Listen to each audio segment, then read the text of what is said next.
Hvaležno pozdravljeni, dobrodošli. Kot delovna terapevtka sem imela to čast, to priložnost, da spoznam tudi vsaj malce, vsaj kanček tistega življenja, ki je namenjeno tistim, ki so obstali, postali invalidi, torej na invalidskem vozičku. Nikoli ne bom pozabila tistega dneva, ko sem dobila nalogo, da dan preživim na invalidskem vozičku, in to ne doma, ampak da grem v mesto dejansko. No, sama imam ta blagoslov, da sem lahko vstala potem, ko je bilo tega dneva konec, z naučeno lekcijo, kako pravzaprav je, kateri so tisti pogledi, ki te kot invalidno osebno zelo bolijo, zelo motijo. To so ponavadi pogledi pomilovanja ali pa pogledi, ki govorijo o uboga bogi. Vendarle, veliko sem raziskovala ta svet. Tudi prejšnje leto je bil v naši družbi krasen, čudovit človek, ki ustvarja izjemne slike, no danes pa gospa, ki ustvarja izjemne pesmi, ki zna nastopati, ki zna peti, ki zna marsikaj. Skratka, ženska z mnogimi sposobnostmi in z veliko oviro, ki je pravzaprav prišla že ob rojstvu. Je tudi avtorica številnih knjižnih del, tudi tele Vesela, ponosna, hvaležna, in rada bi vam prebrala tale del. Torej gre za osebo, ki je trajno invalidna že od rojstva naprej. Kako bi bilo to danes, pomislim včasih? Bi me zasuli z igračami? Bi me vozili na terapije? Kakšne tehnične pomočke bi imeli? Ali bi mi bilo treba sploh za karkoli potruditi? Kako bi bilo v takih pogojih z mojim značajem, osebnostjo? V takratnih razmerah je bilo zelo, zelo težko. Koliko napora je bilo treba, da sem se naučila držati med prsti svinčnik ali barvico? No, avtorica Ljubica Jančar je preživela življenje z izjemnimi omejitvami, a vse te omejitve je videla kot priložnost in možnost, da zraste. In danes je torej napisala knjigo Vesela, ponosna, hvaležna. No, pravzaprav že nekaj časa nazaj. Danes je v naši družbi. Lepo pozdravljena, dobrodošla, gospa Ljubica. Dobar dan. Kapo dol. Kolikrat to slišite? Premalokrat? Prevečkrat. Prevečkrat. Ker to ni nič takega. Če hočeš, zmoraš. Če pa nočeš, pa ne zmoraš. Tukaj ste napisali, v tistih časih, ko ste bili vi otrok, ni bilo toliko te invalidnosti, ali se nam samo zdi? Pa so jih tudi starši skrivali. Zapirali, prekrivali. Meni so pa povsod vozili. Bila sem na koncertih, v kinu, v cerkvi, povsod. Nisem bila prekrita. V šolo sem hodila z rednimi otroci, kot zdravimi. Me je mama dala na hrbet, pa me je nesla. Pa tudi, če so starši drugih otrok protestirali, da taka ne bom jaz. Takrat smo rekli, ne, invalid kripl. To je bila taka beseda. Ta kripl z našimi otroci ne bo sedel. Pa mama je vztrajala, pa sem. Potem sem šla v Kamnik, pa tako naprej. Ko sem prebirala vašo knjigo, sem ugotovila, da ste pravzaprav zelo pozno dobili svoje vozilo. In omenili ste, kako je to včasih, kako so vas prenašali? Kaj, kar... Na hrbtu. Šlo pa ramo. Potem, ko sem bila pa pretežka, pa na kolesu. Pa kolo, pa na štango, pa so šla laskam. Sem slišala, da sta bila zelo uspešna pri tem, da sam enkrat sta nekaj padla, drugače pa je to kar šlo. A to pa je enkrat pa ja na glavo, čez balanco, pa mlako, pa žabe ven je spelot. No, kaj resnega vsekakor ni bilo.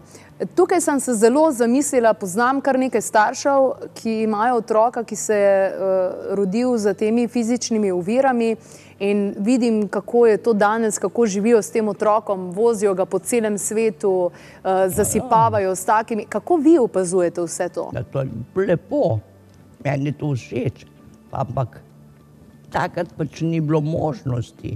Vse so mene tudi pelali, kar so mi lahko. V Zagreb, na Dunaju in tako naprej, ampak takrat ni bilo možnosti. Očka je bil samo pik, mamica pa nič, gospodinja. In je meni varovala in imaš kaj.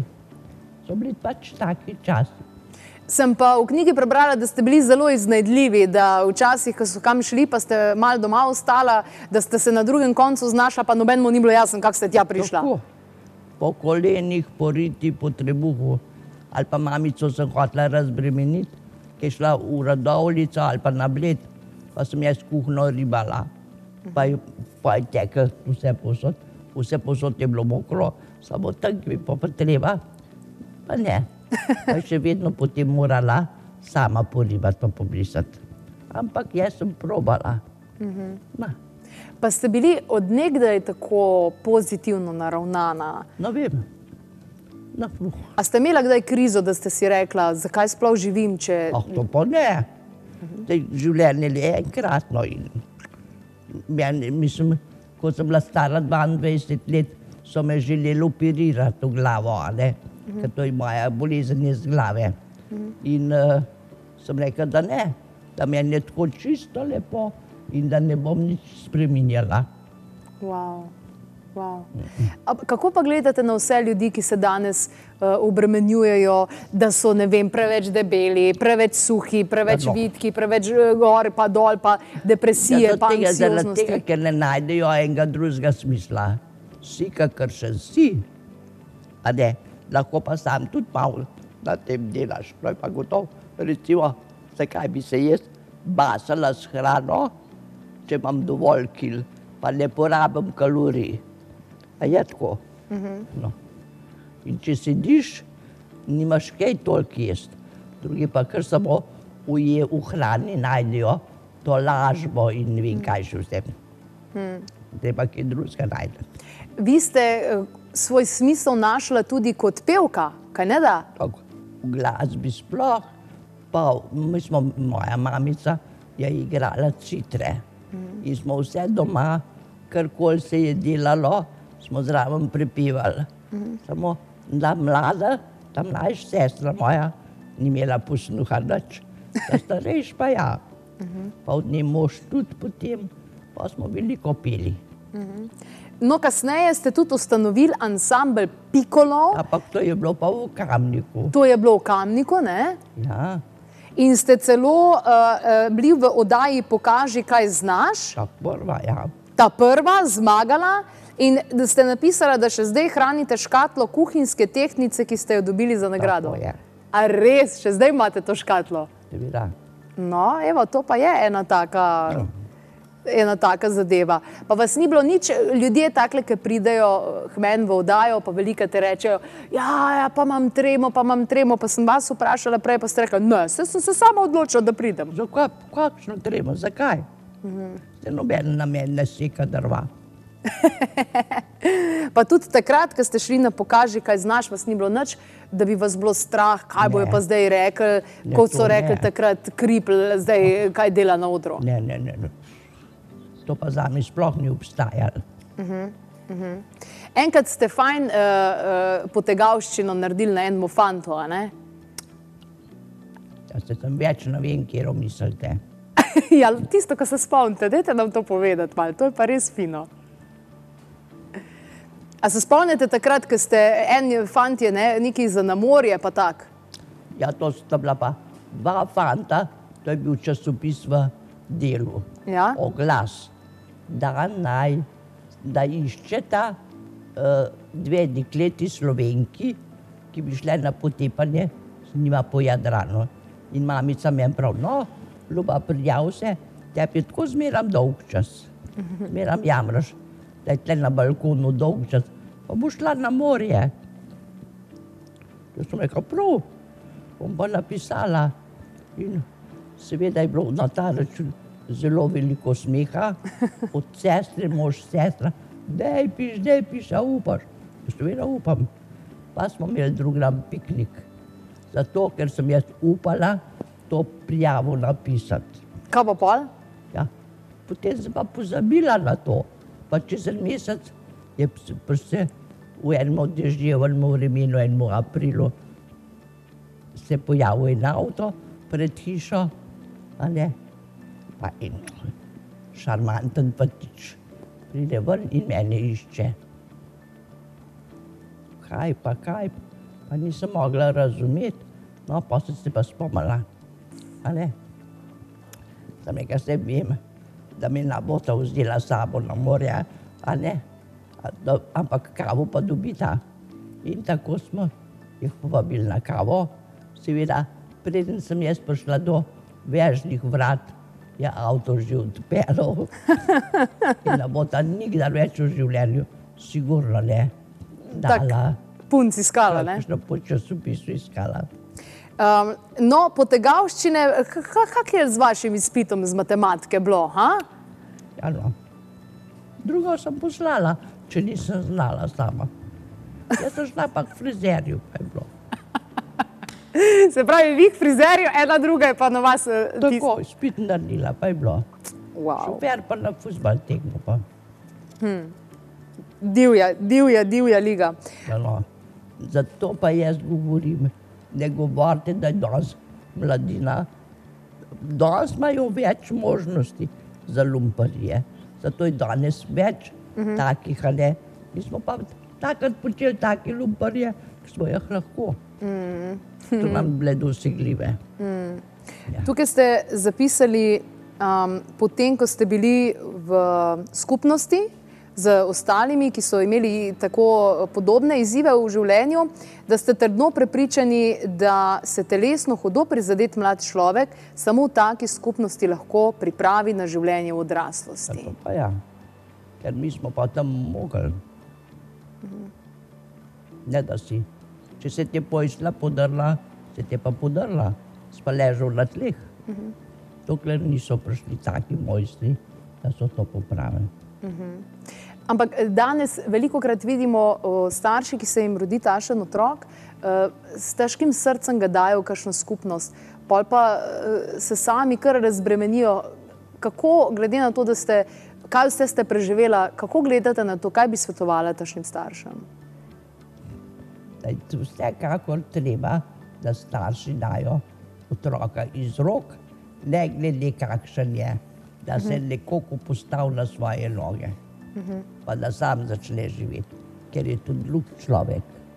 Niste to vi, ampak je to vaš človek, vi ste ga rodili, samo potem ga je pa treba spustiti iz rok. Tako so mene. To je kar težko, ker danes ženske že čist normalne, zdrave otroke, pa očetje in matere jih težko spustijo, a ne? Potem je pa v maminem hotelu, a ne do tam do 30-40 let star. To nikamor ne pele, ne? Kdaj ste dojela, da nikoli ne boste mogla živeti nekega samostojnega življenja, neodvisnega od drugih? Ne vem, nisem nič dojemala, še danes ne. Jaz se s tem ne obremenjujem, veste, da sem odvisna, da to, da on. Tako je. Tako življenje mi je dano in jaz ga živim. Brez... No, tukaj ta prigoda mi je bila tudi všeč, ker so vas enkrat, z inšpekcijo ste imeli težave, peli ste pesem o švercanju kave, ne? Takrat to... A to je bil pa ho. Ja. Kako je bilo takrat to? Vi ste pesem zapeli, pa... Je to stara melodija. Samo besedilo sem napisala drugo. Jaz pa pojdem na Trbiž in prišvercam, kar želiš. Ale, je pel fant, jaz sem pa pela, ne maram za prstan in ne aparat, bi rajši kupila kak Nobel Sigvant. Morda mi ni krilo, takrat so bile mi ni krila moderne, ali maxi kostim, kaj tacka, pri nas ne dobim. Bravo. Pa je naprej, ne. Sem en carinik smil, k nobenega ne ulovi, saj vsak lahko prišverca si, kar glih se mu zazdi. In potem je prišel en gospod moji mizi, pa vprašal, kdo je to napisal. Sem rekla, da jaz. Pa je rekel, vas bom prijavil, to je protidržavni element. Rekla prav, bom šla po vore, sej, nek sem.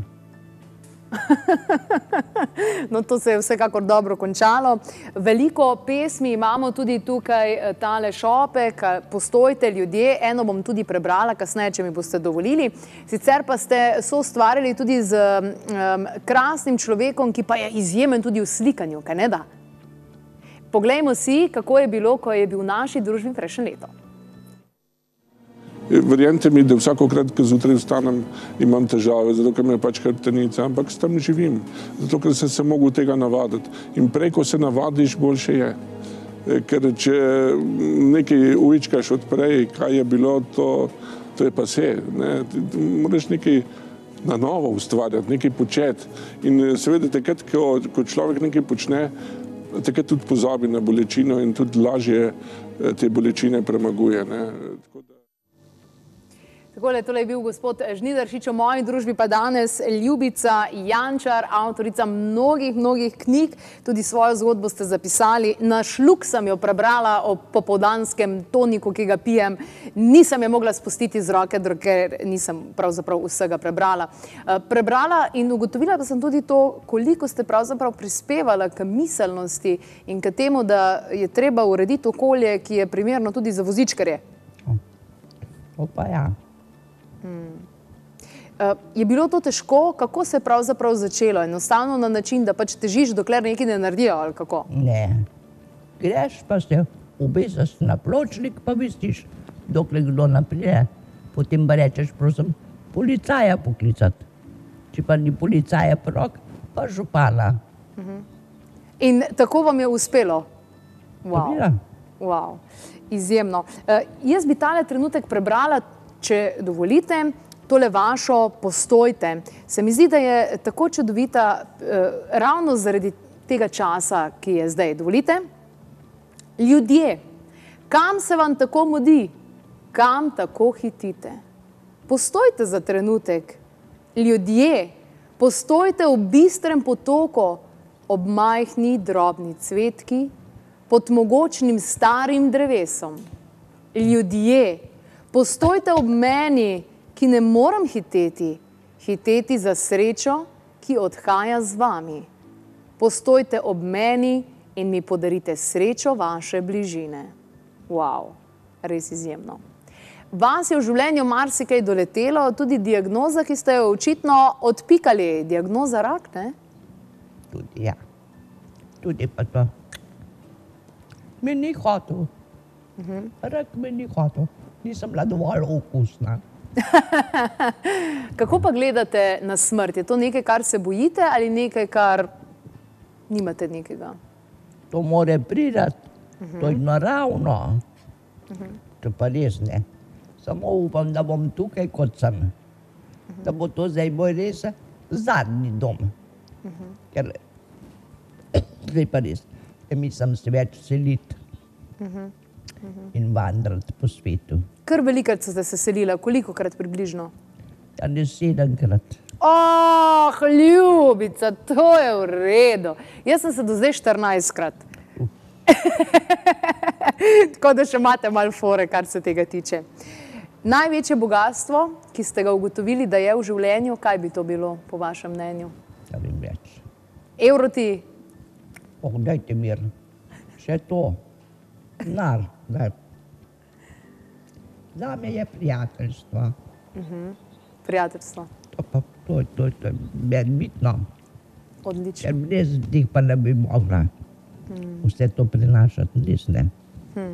Ja, no. Prijateljstvo. Prijateljstvo. Odlično. Lepa misel za konec. Hvala, ker ste prišli v mojo družbo. In vem, da ste že velikrat nastopala, pa upam, da se še kdaj uloviva, pa da ljudje zares ne hitijo toliko, kot hitijo, ker takrat, ko se ustavi, še svet drugače, ne? To. Tudi jaz zdaj, tudi ko sem v domu, živim in hočem živeti in hočem imeti ljudi in hočem poslušati, ampak pač nekateri so pač drugačni. Hvala Bogu, da smo drugačni. Odlično. Najlepša hvala še enkrat za vse, kar ste nam zaupali. Takole, mi pa bomo v oddaji Klepet ob kavi gostili še več tistih stanovalcev z različnih domov in sicer tiste najbolj optimistične, tiste, ki imajo pravo sporočilo za Slovenijo, za svet pravzaprav. Če ste med njimi oziroma če poznate koga, ki živi v domu in je izjemno pozitiven, vsaj pol toliko kot Ljubica, ki ste jo danes poznali, potem ste taki več kot dobrodošli v naši oddaji Klepet ob kavi, ki je, namen te oddaje je seveda, da širimo pozitivizem in hkrati tudi realen pogled na življenje, predvsem pa, da se zaustavimo, da pogledamo okrog sebe in spoznamo tiste prave življenjske vrednote. No, o enem bogatstvu je zagotovo lepo povedala Ljubica, to je prijateljstvo. Razmislite o tem.